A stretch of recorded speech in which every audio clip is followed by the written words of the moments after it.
Brasil Nação está de volta discutindo aqui o livro didático, a polêmica que está acontecendo por aí, levantada pelos meios de comunicação comerciais. Tiveram tempo para tudo isso, mas acabaram por proporcionar, como disse a professora Lígia, uma polêmica até, de certo sentido, tem alguns aspectos de positividade, porque levanta crítica também, apesar do desequilíbrio, né, do volume de um lado, das condições de quem pode falar e dos outros aqui, por exemplo, podemos fazer um outro tipo de ângulo nessa conversa e interferir também.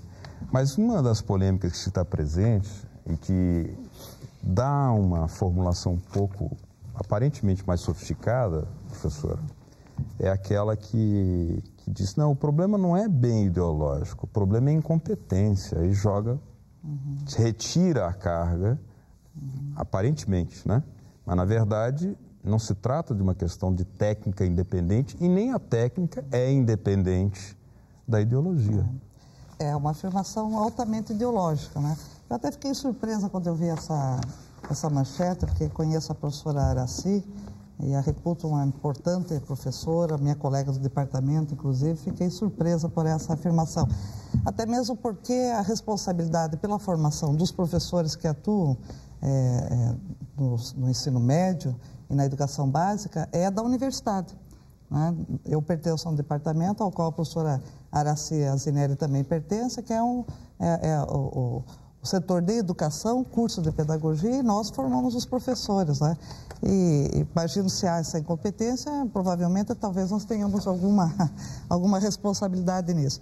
Mas eu quero discutir um pouco a afirmação, né? Veja, eu queria ressaltar isso como um elemento altamente positivo. A ideia da formação, da constituição de um livro didático com a participação dos professores não é apenas a feitura de um livro didático, é a oportunidade de os professores estudarem, discutir, é uma oportunidade riquíssima de uma formação continuada, né? E isso que não está sendo dito, né? Isso que não está sendo dito, veja, é dar voz aos professores. Né? O que está sendo feito aqui, essa crítica que você faz ao livro didático do Paraná, na verdade é uma crítica a uma Secretaria de Educação que deu voz aos professores.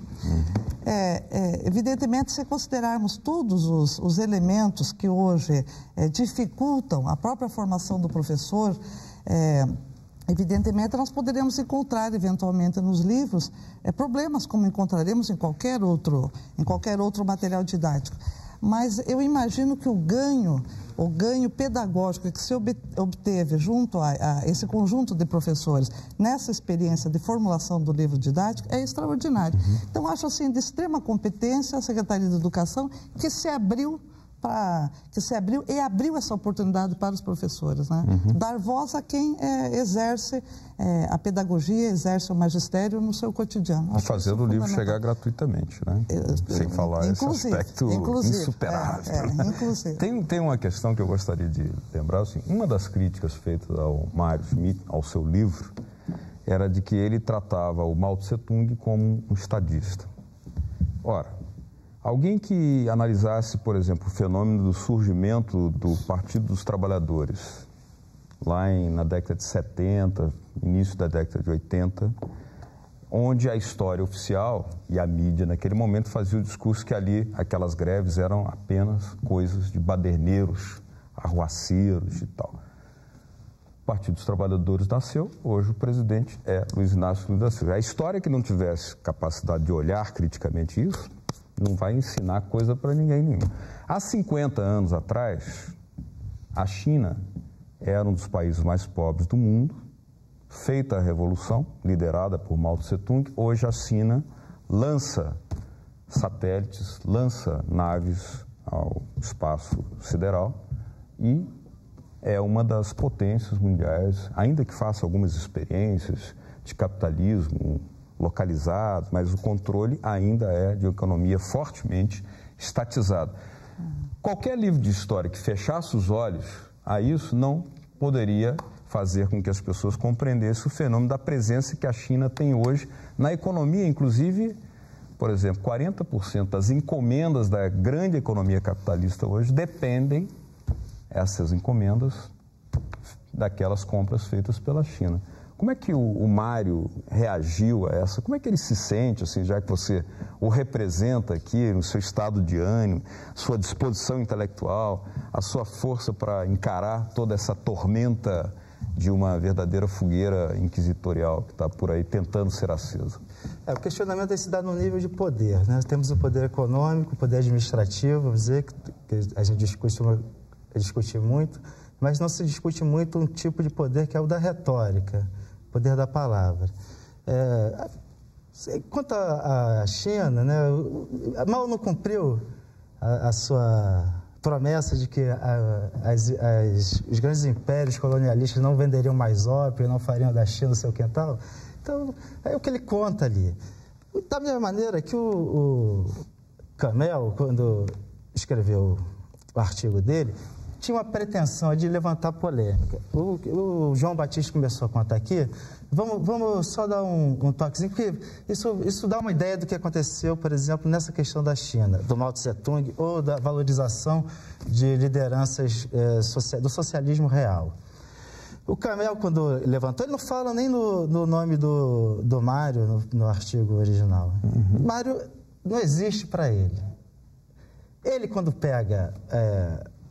faz a comparação, ele não mostra... Primeiro que ele não diz que é uma tabela, ele diz lá capitalismo, a crítica ao capitalismo, ele pega uma coluna do livro chamado O Ideal Socialista, onde dizia que a produção, isso que irritou o Camel, que os operários decidiriam na produção. Então, ora, e não era isso que Marx pensava? Uhum. Era o ideal marxista. E havia uma terceira coluna sobre o capitalismo real. Essa o Camel não fala. São essas três colunas que estão aqui. Ó. Mas o Camel não é o primeiro a fazer isso. O Camel não é o primeiro a fazer isso. Esse é um exercício de retórica, porque isso não interessa a ele. Interessava a ele uma notícia muito presente, que foi chamada aqui pelo Beto Almeida de sensacionalismo, e que outros teóricos, como Muniz Sodré e tal, no Brasil, chamam de forma escândalo da notícia. O que o Camel queria era produzir um escândalo, e o escândalo estaria no fato do Estado bancar livros gratuitos, onde haveria uma pregação panfletária. A questão aí não é, portanto, de um livro, porque não é o primeiro livro, não é o único livro que defende, combate às estruturas injustas, como diz o próprio Mário. Não é a questão essa, não é que não haja, que tenha dado espaço ao oprimido. Uhum. A questão do livro seria um livro panfletário, porque o PT, isso está no editorial que o Globo publica no dia seguinte, o PT teria aparelhado o Estado e, ao aparelhar o Estado, estaria produzindo livros para fazer uma lavagem cerebral nas crianças brasileiras. Nem foi o governo Lula que fez a compra, foi o governo Fernando Henrique. Ele foi aprovado 2 vezes no governo Fernando Henrique. E o Paulo Renato ainda teve a cara de pau de dizer que quando ele era ministro não tinha viés ideológico. Mas agora ele critica esse livro. Quer dizer, duas vezes a equipe do Paulo Renato aprovou esse mesmo livro. Uhum. Né?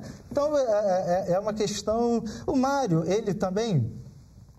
é o mestre da retórica. O que o João está falando, o que tem de genial no livro do Mário, é primeiro uma erudição e um acompanhamento da pesquisa histórica, como eu acho que não há em qualquer livro brasileiro. Em segundo lugar, é a abertura para o diálogo, inclusive com outras tendências. E, acima de tudo, uma linguagem muito interessante. Agora, essa forma de fazer, de pensar,